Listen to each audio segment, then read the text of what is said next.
Hello, so I am currently almost like halfway-ish throughout Stalking Jack the Ripper, and I'm reading this because it's October and it's Halloween month, so yeah, something thrilling and kind of gory, kind of creepy, kind of morbid. And the reason why I am making this vlog is because I want to stay up tonight. It is currently 10:32 p.m. but I wanna stay up until like, I don't know, 4 and then have like 1 hour of sleep or something, or like 2, 3, 4, 5 hours of sleep. Depends really. And I have badminton with my mom the next day at 11 a.m. and I'm doing this like whole buyatan, this whole sleeping late session to fix my sleep schedule. So if I'm sleep deprived tonight, then that means I'll sleep early tomorrow, right? And my sleep schedule will be fixed and I will feel better. And yeah. Also, I have my coffee over there and Silent Book Club Manila, reading with people on Discord, and that's my book, so I'm pretty excited. And then there's Benji Boo! Jiboo! Hi!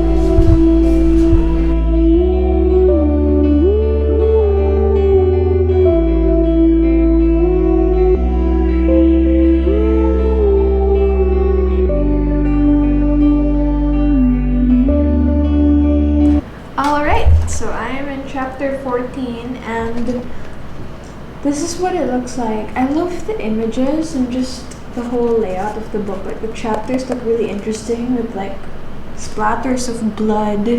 Like, yeah, sure, that might not be everyone's cup of tea. Get it? Because I had a tea break. But like, it's really... Oh my gosh, this is so good. I made hibiscus tea with honey, basically. And it's so good because the honey is from Sonia's garden in Tagaytay. Correct me if I'm wrong. But yeah, okay, sorry, I got distracted. But realistically, I'm in chapter 14 so far because I've been chatting with my friends, chatting with Silent Book Club Manila.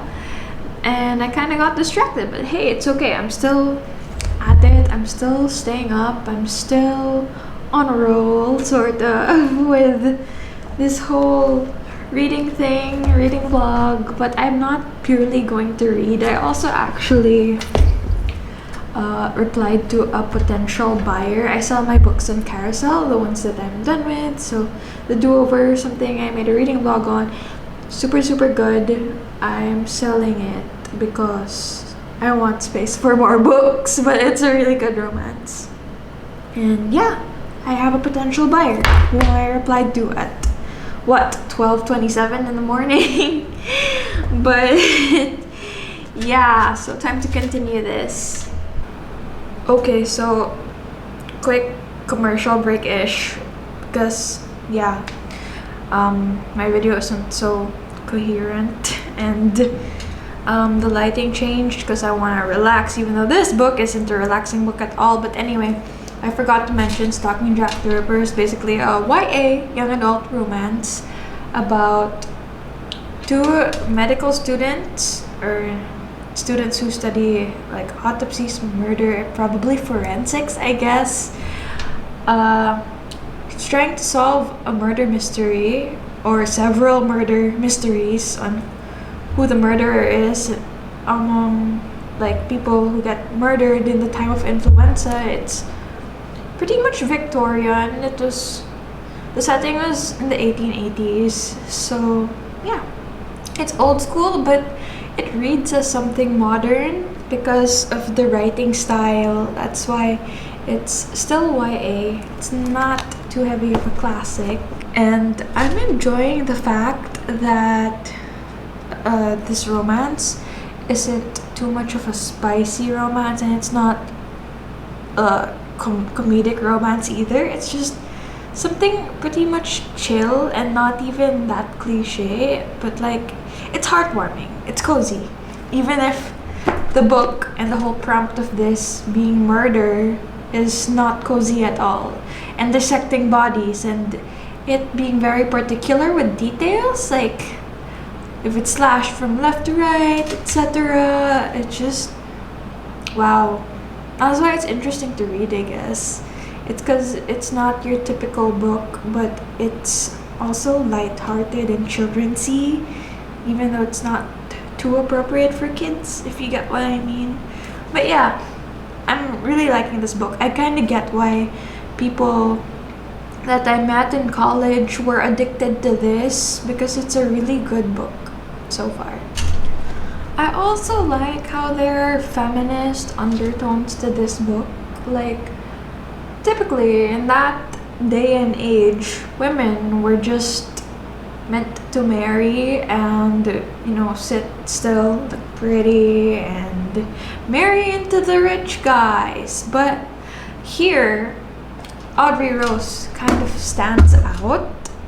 And she stands out because she's interested in murder, in science, and being intellectual. And I resonate with her in that way, that I prefer to be in an intellectual setup rather than just seeing the world in such a shallow point of view.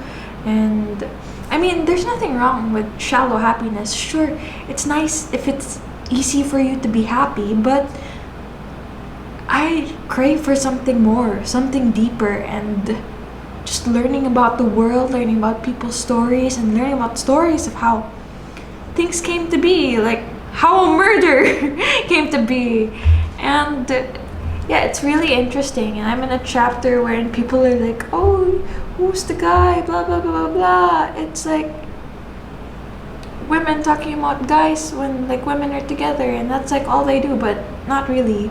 And I think also because of that, I'm kind of disturbed that like women are just talking about guys, because maybe the other women in this book should be empowered too, and not just Audrey Rose. But let's see what happens.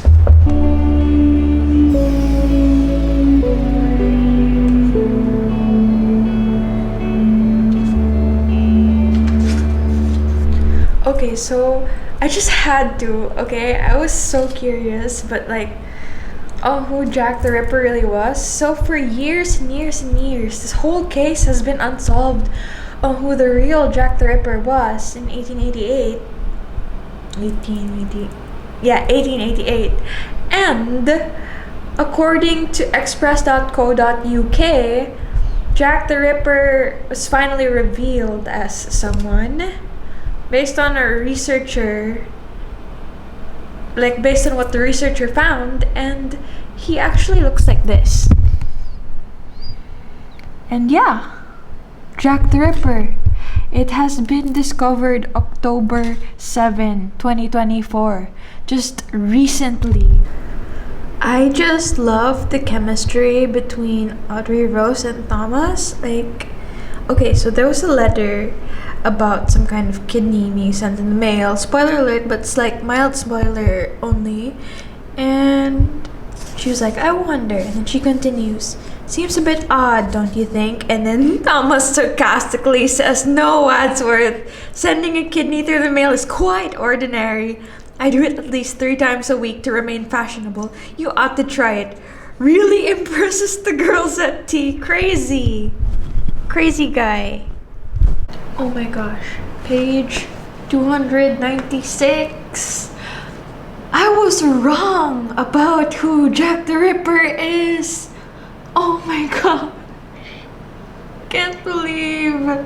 Anyway, yeah, this book is full of plot twists after all. Thought it would be predictable, but nope. Hi! So, change of angle again, but I just finished the book. And I am so glad I chose to read this because it's so inspiring. It inspires me to want to study again, to want to keep learning and keep satisfying my curiosity, whether it's forensics like Audrey Rose and Thomas, or just curiosity and learning and just wanting to keep committing to my passions. And yeah, I loved it. I loved how thrilling it was, how adventurous it was, how atmospheric it was as well, despite it not feeling entirely like an 1888 novel because of the modernness that I mentioned earlier. But yeah, I'm just so glad I read this, and I may or may not read in my Kindle, like I might still read in my Kindle, but I'm not sure about that. But yeah, so glad I finished the book, and I'd rate it 4 out of 5 stars. And it is literally 4 in the morning. Like I said, I was gonna sleep at 4 a.m. So I am gonna sleep at 4. Thanks for watching!